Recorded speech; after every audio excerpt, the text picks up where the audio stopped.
Salut, c'est François, Rostory Histo Auto. Aujourd'hui, on se retrouve pour que je vous raconte une histoire que Nico a retrouvée sous l'arbre. Bien sûr, l'arbre de Noël. Et qui parle de Monte-Carlo. C'est la saison. Alors, comme mon Nico a des problèmes de micro, aujourd'hui je fais des rimes, c'est moi qui vais vous raconter l'histoire d'Ari Vatanen, le Harry si adorable et sa Peugeot 205 Turbo 16 au rallye Monte-Carlo 85. Cela a peut-être été la course de sa vie. Ari Vatanen est une légende. Il suffit de parler de Paris-Dakar ou de rallye pour voir son nom surgir dans les conversations. Une légende, ça se forge à coups de victoire. Et là, Nico nous raconte le rallye de Monte-Carlo 85. Une course impossible à gagner pour Vatanen, même au volant de sa super Peugeot 205 Turbo 16. Et pourtant, il a réussi. La tour Eiffel a froid aux yeux, l'arc de triomphe est ranimé, chantait Jacques Dutronc quand Paris s'éveille. Le rallye de Monte-Carlo 85 commence au pied de la Dame de Fer en ce début d'année. Il pleut. Cette première épreuve de la saison du championnat du monde des rallyes promet beaucoup. D'un côté, les monstrueuses Audi Quattro avec notamment Walter Röhrl et Stig Blomqvist. De l'autre, l'armada française pleine d'ambition. L'écurie Peugeot avec les 205 Turbo 16 qui participent à leur première saison pleine. Avec au volant Bruno Sabi, Timo Salonen et bien sûr le bel Ari Vatanen. Au milieu de tout cela, des Lancia, des Renault 5 Turbo, des Opel et bien d'autres autos.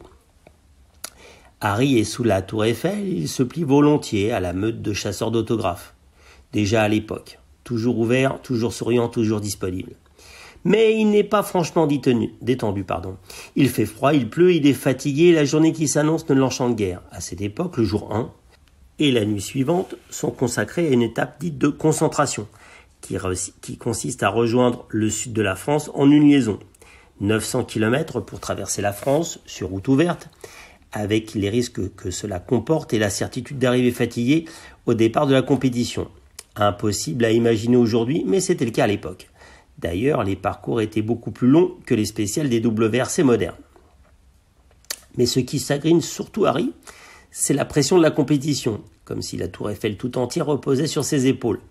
Peugeot, par la voix de Jean Todt, son patron de la compétition, l'a clairement annoncé. Ils seront champions du monde des pilotes et des marques cette année-là. Une annonce faite alors que la saison n'a pas encore commencé et que les 205 n'ont pas encore parcouru le moindre mètre de spécial. L'échec était absolument inenvisageable. Et le favori du lion prend le trait d'un grand blond venu du Nord, Ari Vatanen. C'est à lui que revient l'honneur de faire gagner les 205 et quasiment de sauver Peugeot, que dise la France. Autant dire que pour le Monte-Carlo, épreuve qui se déroule dans l'Hexagone, la barre est mise très haut et seule la première place du podium intéresse le lion. Harry sait aussi qu'en face, un certain Walter Röhrl, le grand Walter, celui qui a gagné 4 fois déjà le Monte-Carlo, eh bien lui, il ne compte pas s'arrêter là. Sur la route du Sud, Harry laisse le volant à son copilote, Terry Harriman, et tente de dormir dans le petit baquet absolument inadapté à la grande silhouette du grand blond. Arrivé jusqu'ici n'a pas été de tourpeau. Un de ses cousins, qui fut le premier coéquipier d'Ari Vatanen, est mort d'un accident pendant les reconnaissances du rallye, affectant beaucoup Harry. Ensuite, alors qu'Harry était lui-même à l'hôpital, Terry, son coéquipier, décide d'entamer tout seul les reconnaissances pour gagner du temps. Bilan, là aussi un accident se soldant par un tonneau, sans dégâts humains cette fois-ci. Finalement, après une bonne nuit à l'hôtel, l'équipage repart pour ce deuxième jour de bonne humeur et reposé.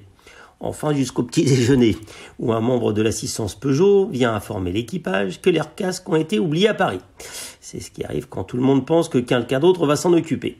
Personne ne s'en est occupé, et donc ils n'ont pas de casque.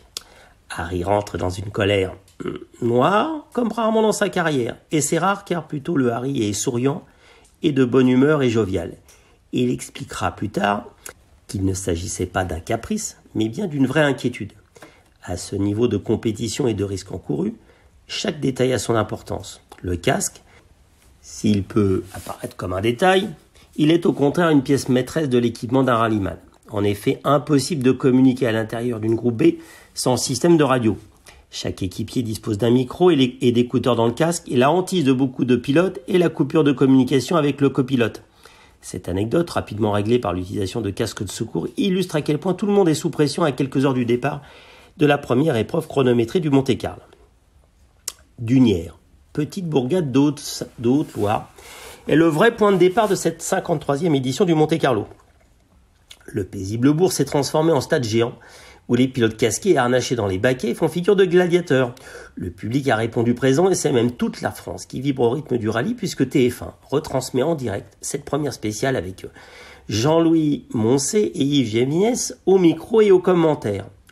En 1 minute et 23 secondes, Harry pointe en tête, mais déjà les Audi Quattro sont en embuscade, aux secondes et troisième places. Ce début de rallye sourit tout de même au Peugeot avec un premier leader heureux. Pourtant, dans la spéciale de Saint-Bonnet-le-Froid, un premier drame se produit. Le mot est peut-être un peu fort, mais pourtant ça n'est pas passé très loin. Le succès populaire ne se dément pas et ce sont 45 000 personnes qui se sont entassées le long d'une petite route enneigée et glissante pour admirer les voitures. 45 000, c'est la capacité d'un grand stade de football comme le Parc des Princes. C'est beaucoup, beaucoup trop. Les spectateurs envahissent la route et passage après passage laissent de moins en moins de place aux bolides arrivant à toute vitesse. À 400 mètres de l'arrivée, Vatanen déboule sur une portion de route qui se rétrécit. À vrai dire, il n'y a plus vraiment de route, les spectateurs ayant envahi l'espace normalement acquis aux voitures. On est un petit peu comme au Portugal, en ce moment à Saint-Bonnet-le-Froid. L'inévitable se produit. Vatanen, malgré une tentative d'évitement, percute un groupe de spectateurs. 2 blessés, percutés par la 205, finiront à l'hôpital avec traumatisme crânien et fracture. L'un des imprudents percute le pare-brise, sa tête éclate le verre sécurité et passe par-dessus la voiture, projetée à plusieurs mètres. S'il arrive parfois que les pilotes sortent de la route et percutent des spectateurs, cette fois-ci, c'est la présence de la foule inconsciente sur la route qui provoque l'accident. Vatanen et son coéquipier sont sonnés parce qu'ils viennent de voir. Et il faut finir cette spéciale. C'est en hurlant « Ambulance, ambulance » que Vatanen franchit la ligne d'arrivée complètement halluciné. La 205 concède du temps et Roll en profite pour prendre la tête du rallye. Chez Peugeot, c'est la soupe à la grimace. Elle est accentuée par la sortie de route de Bruno Sabi, qui perd lui 6 minutes. Au départ de la 3e spéciale, le staff Peugeot doit changer en vitesse le pare-brise de la Turbo 16 d'Harry. Le spectateur a en effet laissé son empreinte crânienne sur le pare-brise. Dans la précipitation, les mécanos se trompent et mettent à l'avant des Michelin destinés à l'arrière, beaucoup plus larges. La voiture réagit bizarrement pendant toute la spéciale et c'est encore une poignée de secondes qui s'échappe. Au soir de la première journée de compétition, Harry pointe avec seulement, 35 secondes de retard sur l'Audi de Roll installé en tête. Jusqu'à la 8e spéciale, Harry subit la loi de Walter. Spéciale après spéciale, l'Allemand grappille des secondes au Finlandais au point de commencer à faire douter ce dernier. Vatanen l'avoue à l'arrivée, il ne peut pas faire mieux. À l'arrivée de la spéciale, un autre Allemand viendra achever le moral de Vatanen, Jürgen Barth, qui se permet de venir chambrer le blond en lui demandant si réellement il ne pouvait pas accélérer un peu le rythme. Est-ce que celui-ci, sans le savoir, vient de provoquer quelque chose au plus profond du Finlandais? Peut-être. En tout cas, la 9e spéciale du Monte-Carlo 85 va marquer un tournant dans la carrière d'Harry Vatanen. Depuis le début du rallye, lui et Roll se livrent à une bataille au plus haut niveau. Le rythme est très élevé et la différence se chiffre à coups de 1-2 secondes à l'issue de chaque spéciale, un peu comme notre WRC actuel. Mais là, la 9e spéciale fait 23 km. Harry s'élance et rapidement se produit l'alchimie parfaite. Chaque virage est négocié avec maestria. Les dixièmes de seconde sont gagnés dans chaque courbe. Vatanen survole littéralement le parcours. Les notes résonnent dans le casque comme le métronome de l'exploit. La Peugeot enchaîne les parties humides comme si c'était des secteurs secs. Au bord du ravin, Harry tutoie les limites d'adhérence. Vatanen racontera plus tard « Je me suis senti tout à coup invincible. J'avais l'impression que le paysage défilait en accéléré. J'avais entièrement confiance en moi, dans les pneus, dans la voiture, dans les notes. D'un coup, j'ai compris que tout était possible, comme si j'avais ouvert une petite boîte avec la solution dedans. » Dans un état proche de la lévitation, Harry vient de réussir la plus belle des spéciales de sa carrière. Il a repris 27 secondes en 23 km à Roll. Imparable. 1 seconde au kilomètre. Je dirais une différence que a pu faire Sébastien Loeb. Des miracles. Et sur qui? Walter Roll, le grand Walter. Imparable, je redis. Le coup de massue frappe de plein fouet son adversaire. Reprendre 1 seconde au kilomètre à ce niveau de compétition, c'est énorme. Et ce que vient de faire Harry, c'est énorme. Le pire, c'est que la 2e Peugeot, celle de Timo Salonen, navigue en 3e place à un rythme carrément humiliant de 2 secondes de retard au kilomètre. Harry commente avec son flegme légendaire « Ce jour-là, j'ai accédé à un nouveau niveau de compétence. Les autres concurrents du Monte-Carlo sont KO debout. Faut pas chambrer Harry. La suite des événements lui donne raison. Le Finlandais volant est imbattable. Il continue sur son rythme d'une seconde de mieux au kilomètre sur l'Audi. Le Finlandais fait communion avec la Peugeot, comme si le cerveau commandait le châssis en prise directe. Le pire, c'est qu'en plus, il fait les bons choix de pneus. Dans la 18e spéciale, le choix de gomme est cornélien. On annonce à Harry 6 km de neige et 26 d'asphalte. Tout le monde hésite, mais la grande majorité des concurrents choisissent des pneus slick destinés à l'asphalte. Les ingénieurs Michelin viennent même expliquer aux pilotes que, en théorie, les slicks seront bien meilleurs. Le petit gars restera bouche bée quand Harry répondra avec le ravin d'un côté et la falaise de l'autre, je vais plutôt choisir la pratique. Vatanen reprend 40 secondes d'avance dans cette ultime spéciale de la journée et pointe à Gap avec 3 minutes et 19 secondes d'avance. Ce n'est pas un écart, c'est un gouffre, une raclée magistrale. Jean Todt jubile. La joie sera de courte durée. En arrivant à Gap, Harriman, le copilote d'Harry, doit, comme à chaque arrivée d'étape, faire tamponner son carton. Il y a un horaire à respecter. Avant l'heure, c'est pas l'heure. Après l'heure, non plus. Comme toujours, Harry et Terry arrivent un peu en avance et stoppent le véhicule juste avant la zone de contrôle. Terry descend de la voiture, contrôle l'horloge, regarde sa montre, regarde l'horloge et fait signe à Harry d'avancer sur la zone de contrôle pour valider le passage. Normalement, Walter Röhrl devrait avoir pointé avant eux, mais il est introuvable.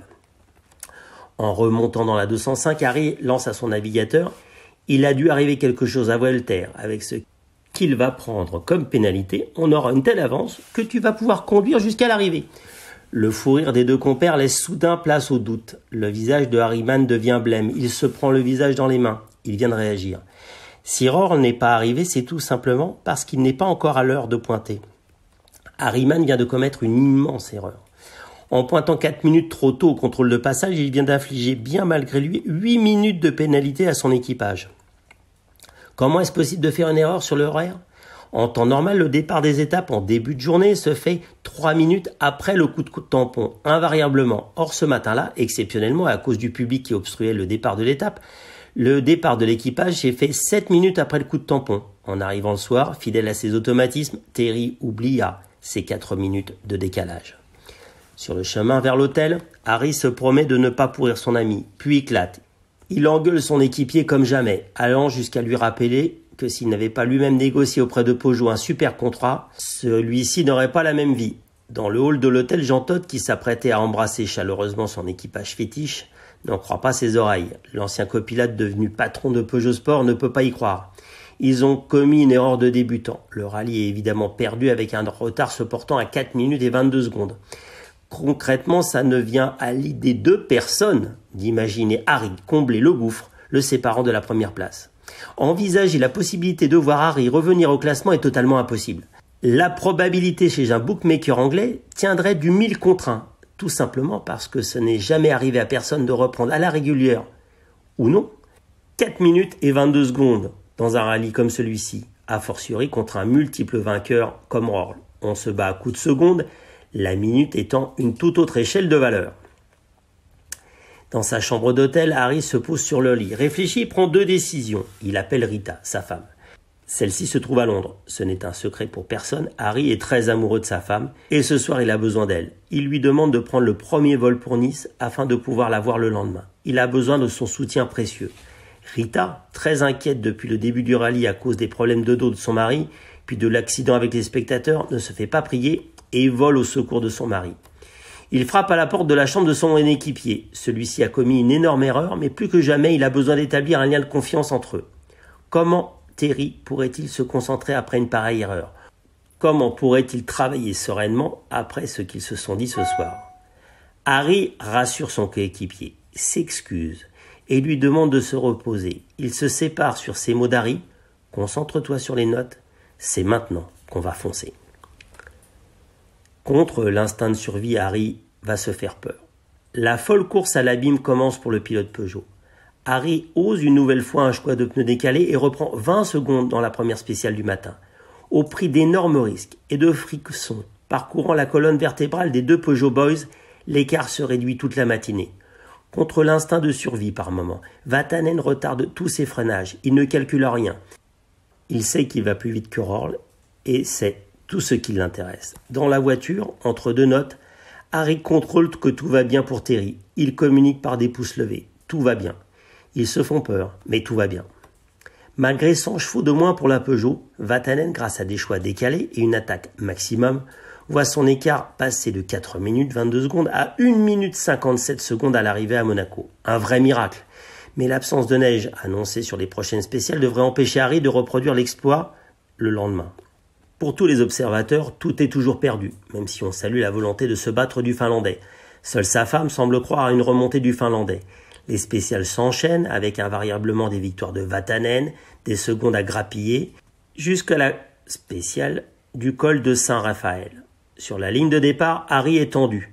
Rohrl a choisi des pneus lisses. Chez Peugeot, tout le monde exhorte Harry de choisir des pneus lisses. Les ingénieurs Michelin confirment ce choix et même ses ouvreurs lui demandent de partir en slick.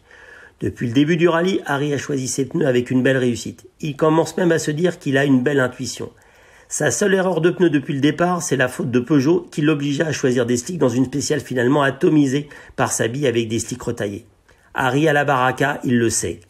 À quelques encablures du casino de Monaco, il tente une nouvelle fois le gros coup. Il fait all-in, comme disent les joueurs de poker. Il partira en pneus légèrement cloutés sous le regard dépité de son staff. La guerre psychologique bat son plein entre Audi et Peugeot. Walter commence à douter. Il se voyait à l'abri et finalement, si Harry parvenait à accomplir l'impossible, s'il perdait les 2 minutes de sa confortable avance, personne n'y croit vraiment, mais l'Allemand a ça dans un coin de sa tête. Au départ, pourtant, il reprend confiance. La route est totalement lisse, exempte de toute trace de neige. Il sera impossible de gagner sans pneus lisses, pense-t-il. Sous la banderole du départ, Harry est dépité. Pourtant, l'impensable se produit. Contre toute attente, après quelques centaines de mètres et une série de virages, la neige est bien là. Et vraiment là. Harry attaque comme un dingue. Et après 3 km de spécial, l'impensable se produit. Il vient de rattraper l'Audi parti 1 minute avant lui. Il double Rohrl et une émotion immense envahit l'habitacle de la 205. Il reste une trentaine de kilomètres, mais ils ont compris. Le Monte-Carlo ne leur échappera pas. Harry gueule dans la voiture à Terry. On reste calme, comme pour se persuader lui-même de rester concentré. À l'arrivée, les 2 minutes sont reprises. Ils ont désormais une avance de 21 secondes au général. Vatanen vient de rentrer pour de bon dans la légende du rallye. En apprenant le temps de son poulain à la radio, Jean Todt fond en larmes. Cette fois-ci, la course gagnée, et on se dit qu'il va se contenter d'assurer au cours des 7 spéciales restantes pour rejoindre l'arrivée. Mais Vatanen ne l'entend pas de cette oreille. Il attaque, comme si sa vie en dépendait. Il joue les funambules au volant d'une 205 virevoltante, retarde ses freinages, contre-braque, accélère en ligne droite, en courbe, en montée et en descente, dans une poudreuse pourtant intimidante. Chaque centimètre carré de la route est utilisé. Rien n'arrêtera Vatanen. Harry et Terry arrivent à Monaco avec 5 minutes et 17 secondes d'avance sur l'Audi de Walter Rohrl. Colossal, magistral, impensable après une pénalité de 8 minutes. C'est comme s'ils avaient gagné avec 13 minutes d'avance. Salonen, 3e sur la même Peugeot, est à 10 minutes. Je vous rappelle que Salonen sera champion du monde, du jamais vu. Harry visait le titre de prince de Monaco. Il repart de la principauté en roi. Le monde saura maintenant qu'impossible n'est pas Harry.